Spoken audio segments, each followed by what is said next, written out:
welcome back. We're on this second video now, going back to coaching board. Let's interact with that. Clear the board, yes please. All right, so back here, second video. We're going to start doing a little bit more of this one. Is going to be, let me have a look. Yep, so a little bit more for junior coaching. So we've got mini roos we spoke about in the last video, which is like kind of, 5, 6, 7, 8 years old. Now we're getting a little bit older, 9, 10, 11, 12 years old type of thing.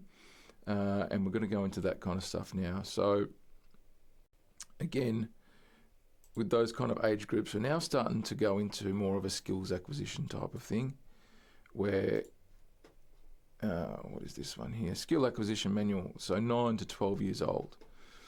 So this can be downloaded as well. I'll leave a link down the bottom if you want to have a look at it. So I know overseas in other countries, I'm in Australia, we're in Melbourne, Australia.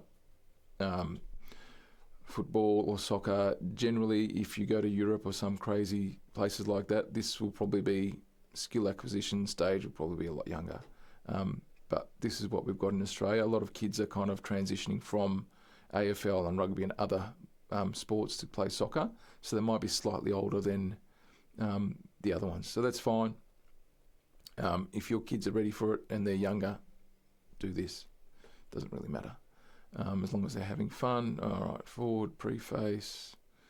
Vision and philosophy. So FFA is the Football Federation of Australia. Has articulated, a national playing style statement in the national football curriculum, which strongly considers and accommodates the Australian football context. So that document is a little bit old now. I think it's 2013 from memory, so it probably needs to be updated a fair bit. But this is basically saying, how does Australia as a country want to play football? So a proactive brand of football based on effective possession with the cutting edge provided by creative individuals. So proactive brand of football. That means, in my understanding, that we are not just sitting back and trying to defend, and then if we get a chance to go the other side once a game, then we'll go and counter-attack and maybe get a goal. Proactive means we're actively trying to move forward. We're actively trying to score goals. We are actively trying to dominate the game. This is based on effective possession. So effective possession means keeping's off the other team, basically. The more we have the ball at our feet, the less opportunity and chance there is the other team will A, get the ball, and B, be able to score on us. So based on effective possession. So effective possession, great wording there. And that kind of goes into that kind of possession-based football, which is quite popular at the moment.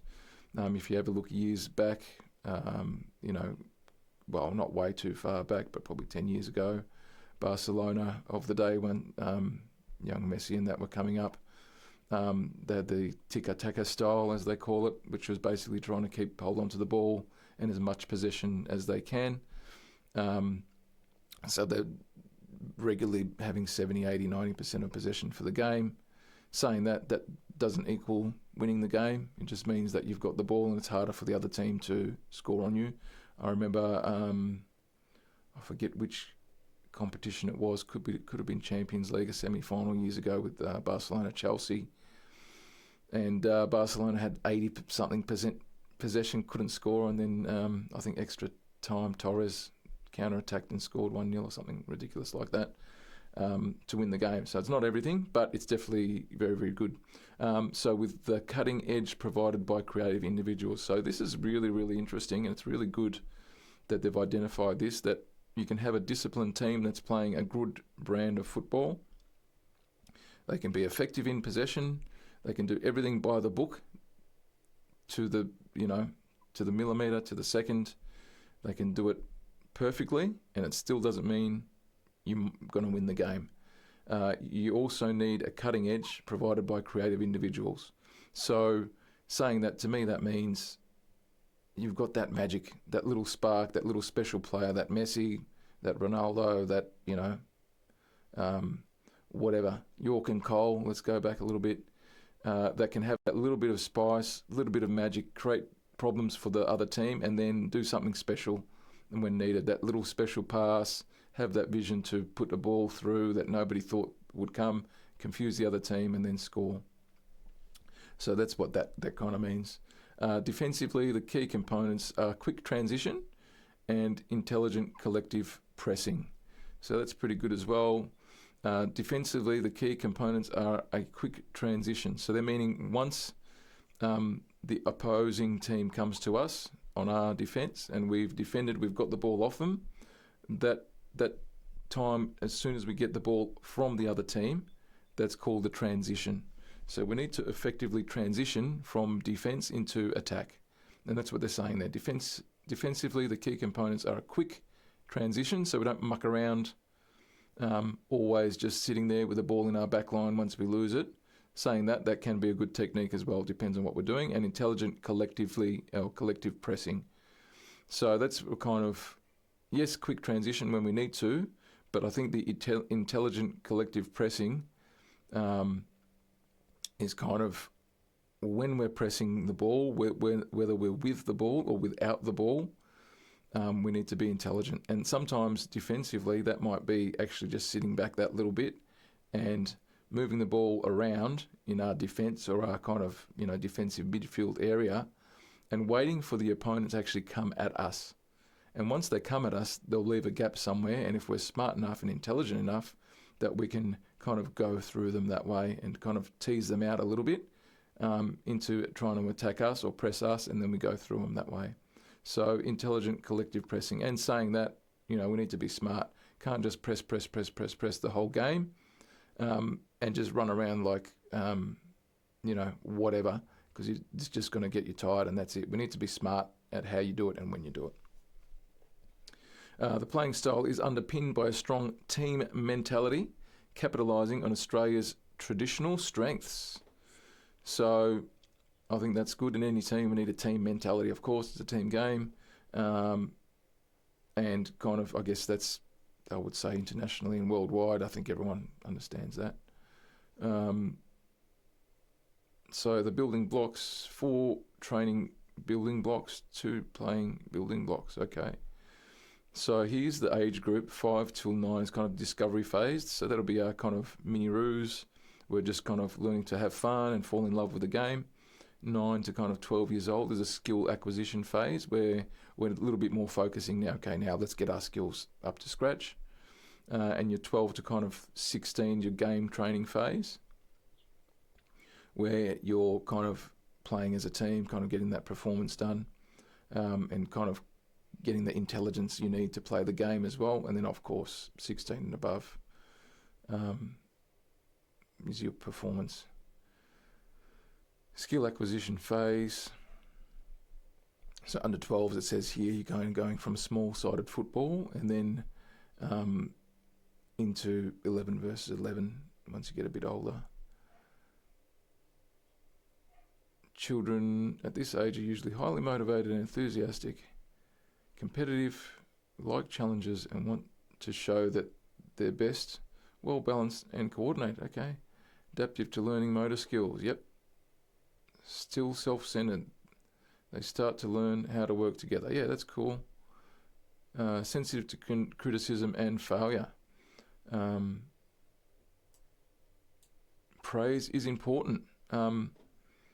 Yes, I'd beg to differ. I know I come from a little bit of a different school of thought where when I used to play for a team, if the coach didn't say anything to you, you know you're doing well. Simple as that. It's only the problem child that they have to speak to. And we can praise where praise is warranted, and I'm a high believer in self-praise and the coaching and everybody else in the team praising each other. But at the same time, if there's a failure or criticism, we need to address that, because they're not going to get better if we don't address those things. Saying that, there is ways and means to at that age to navigate that, and we should always come from a positive attitude. For example, if someone misses the pass or whatever, it's not good to, oh, you missed the pass and yell at someone. Why don't we take ownership of that and say, okay, we missed the pass, that's fine. I'm going to stay back with you 10 minutes after training or whatever, and we're going to practice those passes. We're going to get better together. So it's just a difference in attitude, I believe. Playing formats, 9 to 10 years old. So what are these? 7 versus 7, 7 versus 7. We don't have 7 versus 7 in where my kids play. They're 9 versus 9. 9v9 playing format. So basically we're going to actually have to start looking at a little bit of kind of formation and stuff like that. What I did with my team last year, I'll just bring up the coaching board. Then we'll go back to this. Okay. Coaching board. So we had,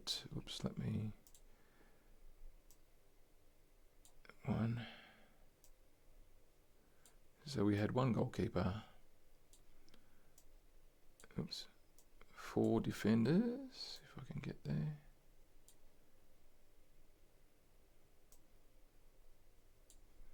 And then, because we've only got 9 aside, we've got 4 left. So what I had was a diamond at the front.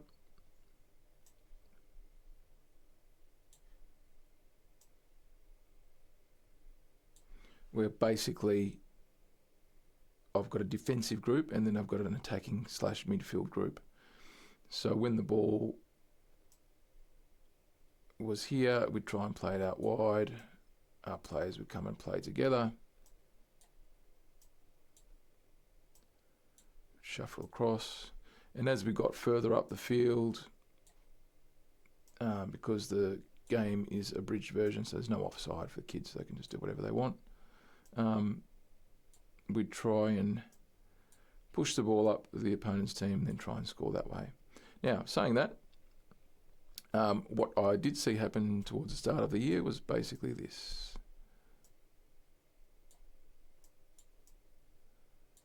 Okay. And if our girls are up here, I was coaching under 10 girls last year. If our girls are up here trying to do something,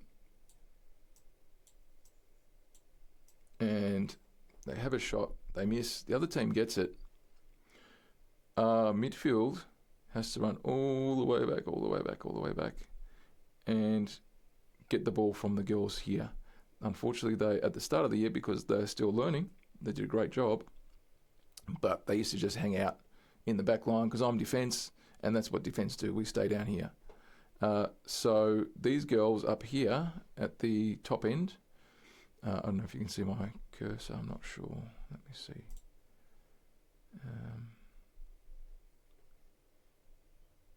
I'll have a look at that. But yeah, the girls,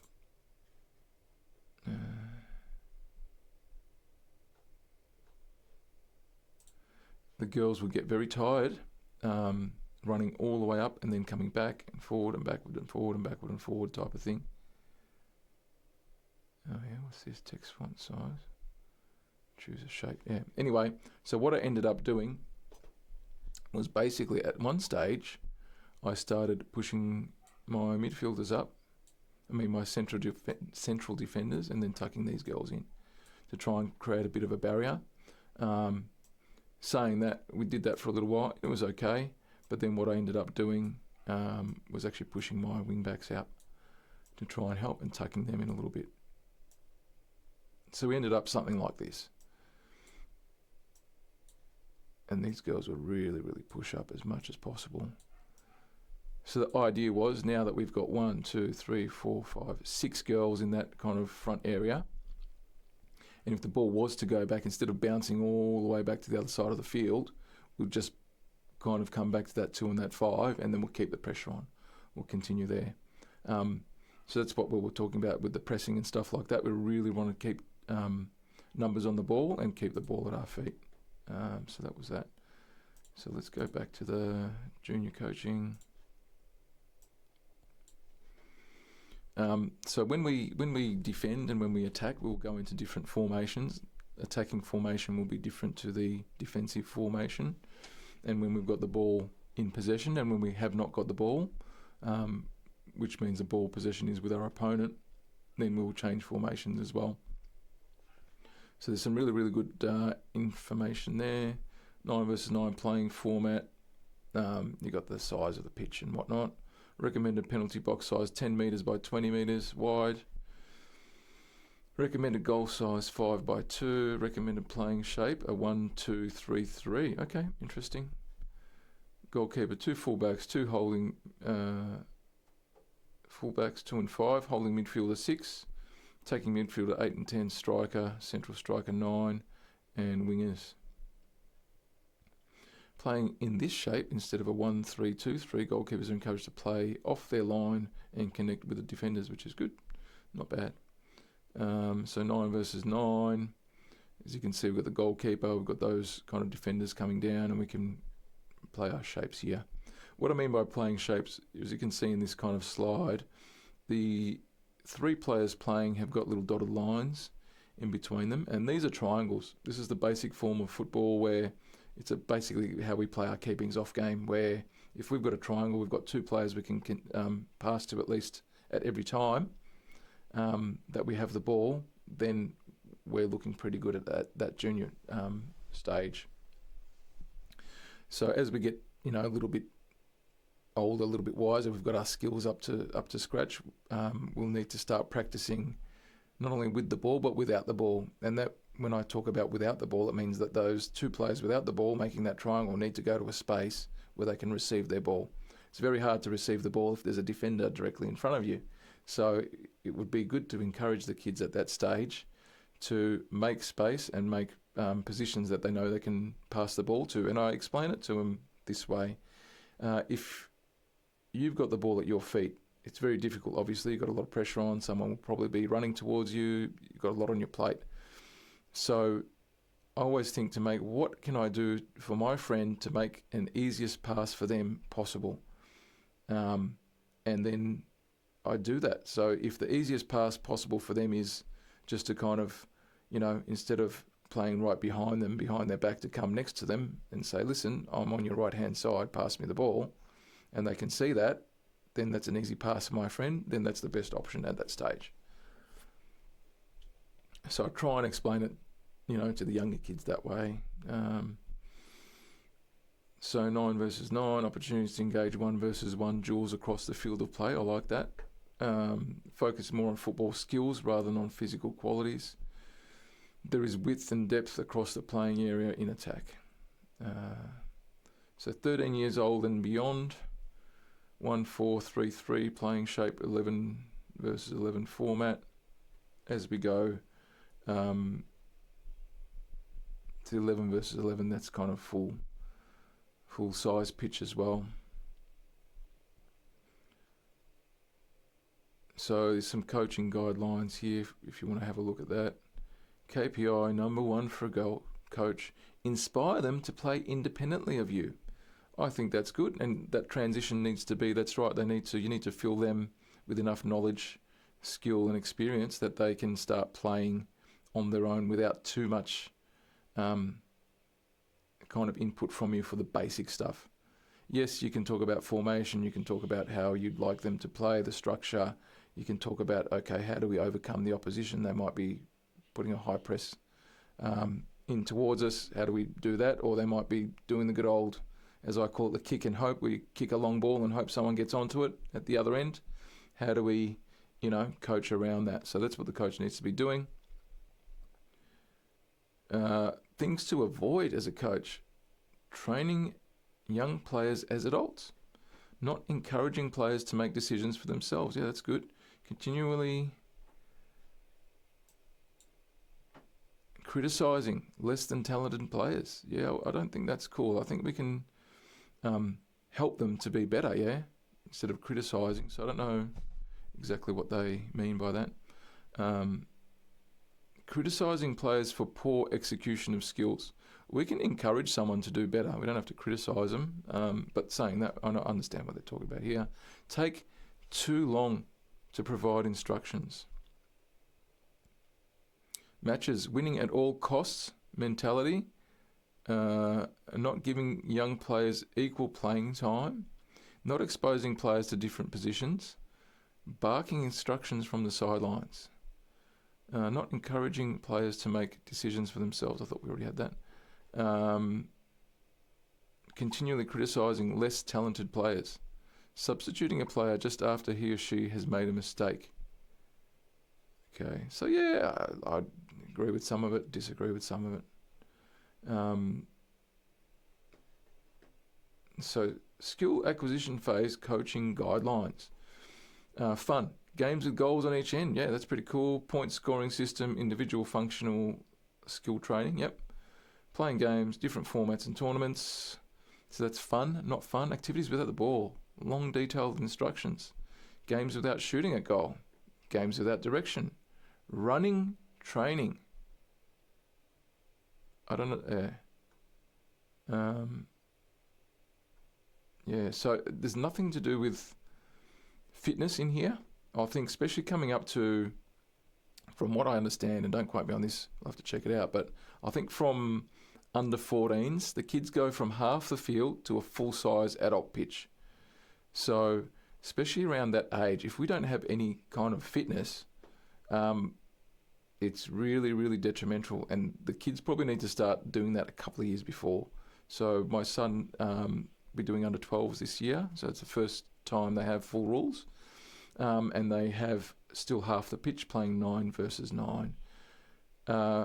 We already in pre-season, we've concentrated a fair bit on fitness this year as well, and still making it fun and incorporating it into our normal gameplay. And it might be a fact of, okay, we've got a certain amount of room for our training, but once we play the game, let's extend that goal, that second goal out, or extend the pitch as far as we can, possibly, to make it a longer run for them, so they can just practice that and get that extra running in. They're still playing the same game, it's just that they're running a bit further, which is what you want. So coaching guidelines again. Fun, scoring goals, providing assists, preventing goals, playing well as a team and winning, positive team culture and spirit. I think that's really, really good, positive team culture and spirit. On the teams that I've been involved with, especially with the kids. We make sure that we know negative talk, and if we hear that, then everybody gets punished, because we're a team. We need to always be positive, and it doesn't matter even if it's something that it might be a little bit negative that you're trying to communicate. So maybe someone's missed something or they've done a bad pass or whatever. We can still turn that into a positive, and it's all about how you talk and all about how you say it that will enhance that culture. And if we can get that through to the players, then that's good. Not fun, poor team culture and spirit, and the way to do that, a poor team culture and spirit, is to have negative comments. Negative comments from parents. I haven't really experienced that. Last year, like I said, coached under 10 girls. We've had a great experience with all our parents. They were fantastic. But saying that needs to be led as well. You have to have a positive coach as well that will assist and do things, and generally the families will follow along. Negative comments from coaches, criticising an individual player in a team. I just wouldn't, I don't like that word criticising. I think we can develop someone and get them to get better, but criticising, probably don't do that. Ball possession without an end product. It's not fun. Games with exaggerated numerical majority. Okay, so I'm guessing that games with exaggerated numerical majority might be if you're training, say you've got 4 players on one side and then attacking and 2 defending. So that majority is with the 4. And generally, sometimes you can do that as an overload just to kind of train a bit more pressure with the other side. So sometimes I'll start off with some of the drills that we do, for especially young kids, we're teaching them something new. I'll have no pressure at all. So it'll be literally just for instance, goal shooting, we'll run up and we'll just shoot the ball in the goal. Once we get used to that, we might get them to have a little bit of an obstacle, so a cone. You might have to dribble through the cone and then shoot through the cone. To the goal. And then after that, we might put in one defender or a goalkeeper or something like that. A little bit of pressure, and then eventually we can add more players, more things, and then, you'll be 4, 5, 6 of you onto 2 defenders. And then we might put it the other way around eventually, where you really want to put heaps of pressure on. You might have 8 defenders versus 6 attackers, and then see how they go. So it's just a matter of kind of going up and down. So if we do it all the time, obviously it's not a good thing, but it can be useful in coaching. So there's cool little kids here. Playing football equals fun. Use real goals. Goal of football. End product is to score goals. See how they're kind of changing from the mini-roos, where the end product is not to win games or whatever. They're not taking things. Now they're kind of focusing on scoring. Always try and find a good balance between challenge and security. Ensure that you set challenges to your players that are achievable with effort. Okay. So security, I mean like what they're comfortable with. So yeah, you need to have a good balance, but trying to push them as well to get better. Motivation, scoring goals, providing assists, scoring as a team, stopping opposition from scoring. Play more games equals fun. So play more games equals fun. Novice coaches. Overall objective, organise your players to play more games. Seek assistance from a mentor coach. Developing coaches, organise your players to play more games with a focus on attacking or defending in each session. Seek assistance from a mentor. Experienced coaches, organise your players to play more games with an enhanced focus on attacking and defending in each session. Support less experienced coaches. So fun, functionality, activity, functional activity, and game recognition, mini games, application. So you can go through that at your leisure. So yeah, here we go. These are principles of play. So it's actually quite interesting. So when your team has the ball and is trying to score goals, you're in attack. Penetration, including improvisation. Get the ball into a scoring position by either passing, running with the ball, or dribbling. Support, create passing opportunities behind the ball when the players in possession of the ball cannot pass or run forwards. Mobility, width. When the opponents have the ball, you are protecting your goal. So that's defense. Delay, cover, balance, concentration, all that kind of stuff. So yeah, that's the principles of play. Core skills in attack and defense. Here we go. Now we're starting to get into good stuff. First touch. So controlling the ball with allowed body parts, including feet, thigh, chest, head, wherever it might be. Defense. Closest defender applies immediate pressure on the ball carrier. Challenge when a heavy touch is taken. Striking the ball, running with the ball, 1v1. So these subheading here, these core skills in attack and defence, really, really important to start teaching the kids at that stage.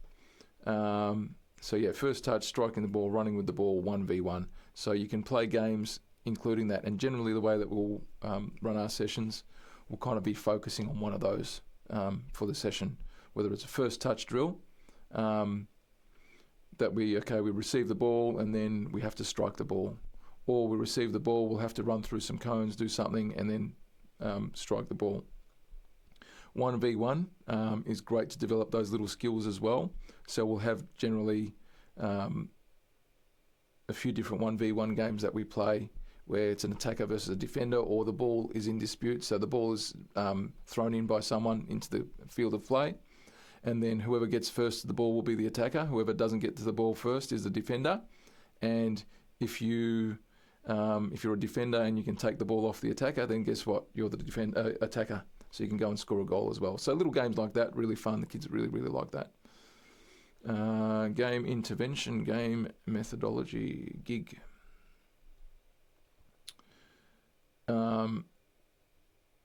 skill acquisition player program. Yeah, you can go through that at all. One on the far right here is home skill.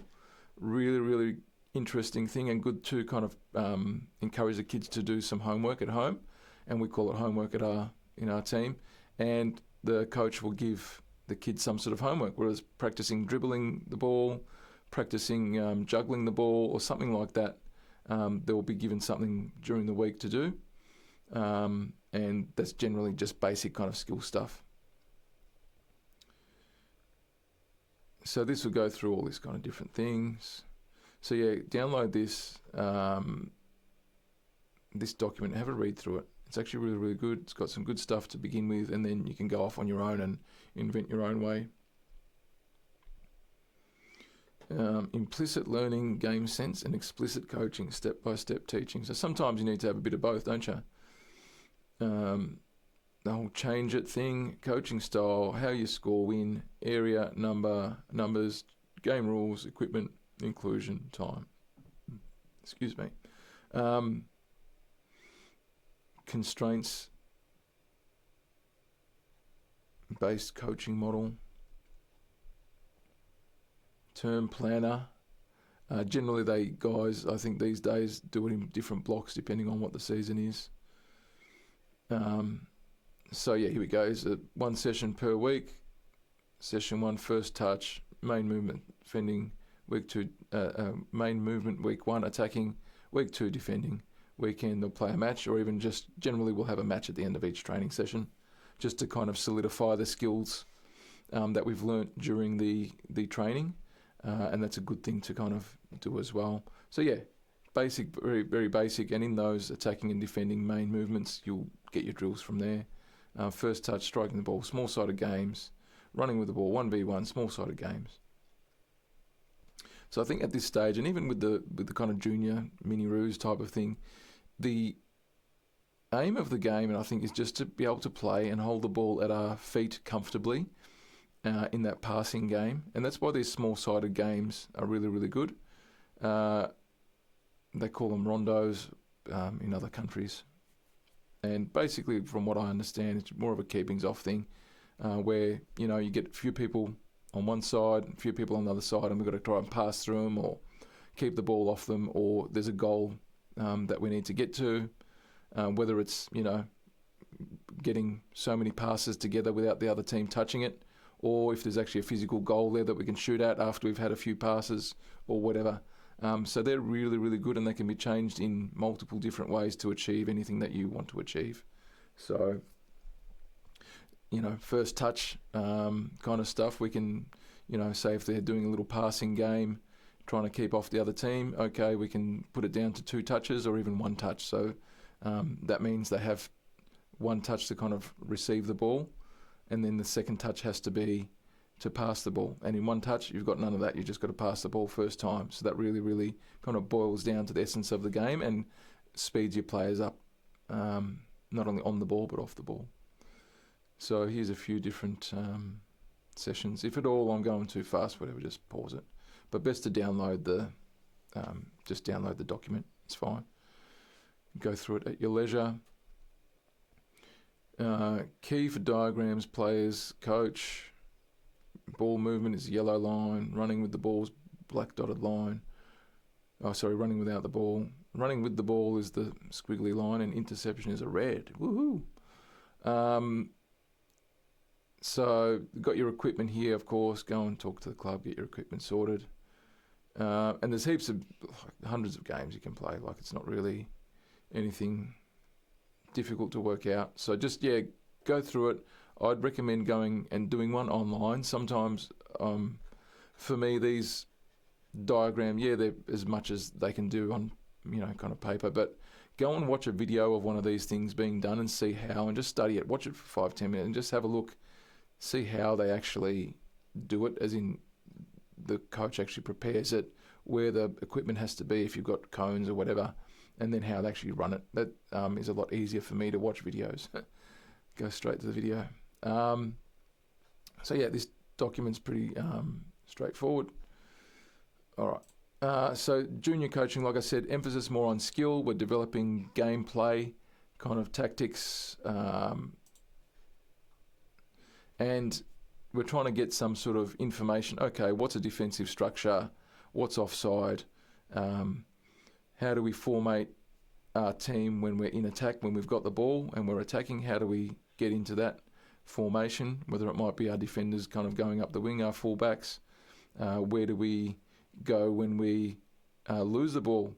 That transition when we lose the ball straight away, very, very important. Always think to get someone onto the ball carrier as soon as possible. That way they can just slow them down, don't have to take the ball off them, don't have to tackle them, don't have to do much.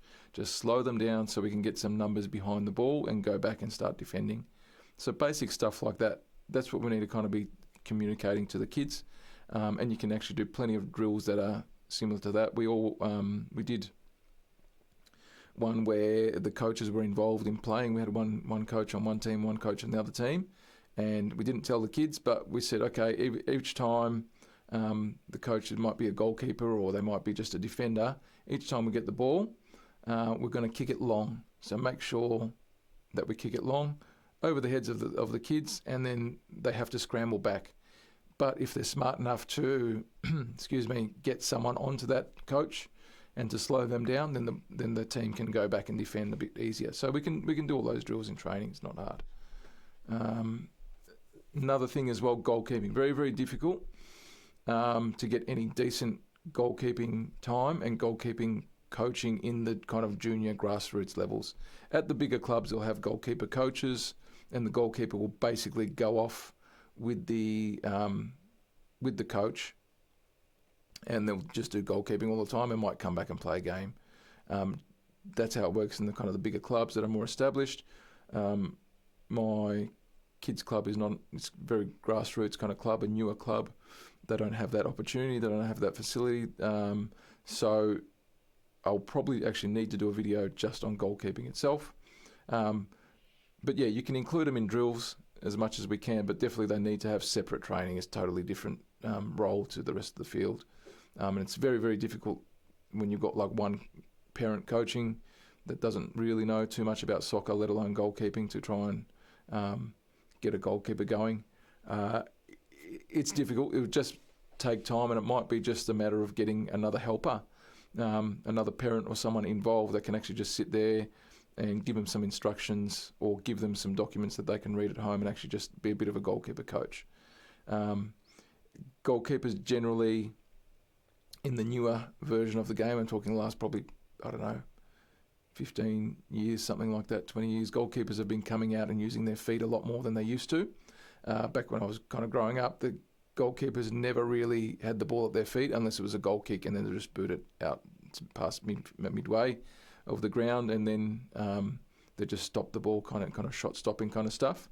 Nowadays, goalkeepers are very much not only the last line of defence, but the first line of attack, and they can be really instrumental in counter-attacking, but also in just the basics of gameplay. They can be like an extra defender. So if they come out of their box or in their box and we've got pressure on the ball, bang, they can kick it back to the goalkeeper. And we see that in a lot of games these days as well. They kick it back to the goalkeeper.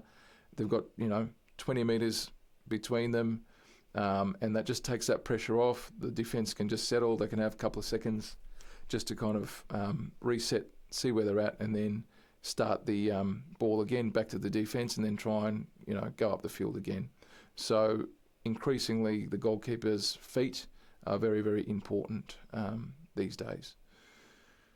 So big thing for shot stopping. Actually, I won't go into it in this video. I'll do another video of it for goalkeeping.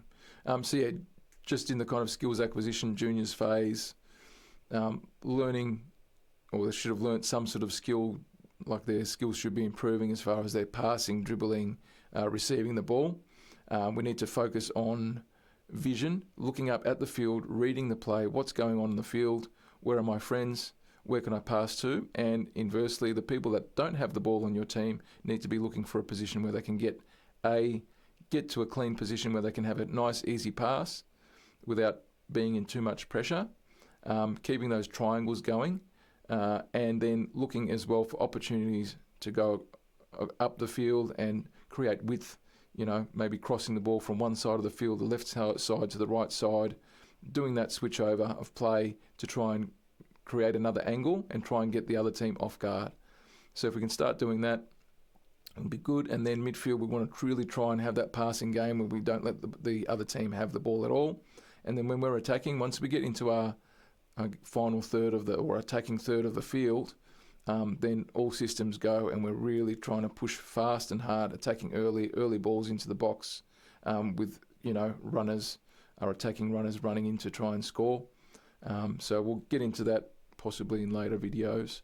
But yeah, basics of it is, if you're just coming into coach, you've got no idea, this resource is fantastic, depending on what age group you're looking at. So yeah, next videos I'll go into laws of the game, and then also a bit of goalkeeping as well, and then we'll get into some practical stuff. All right. See you in the next one.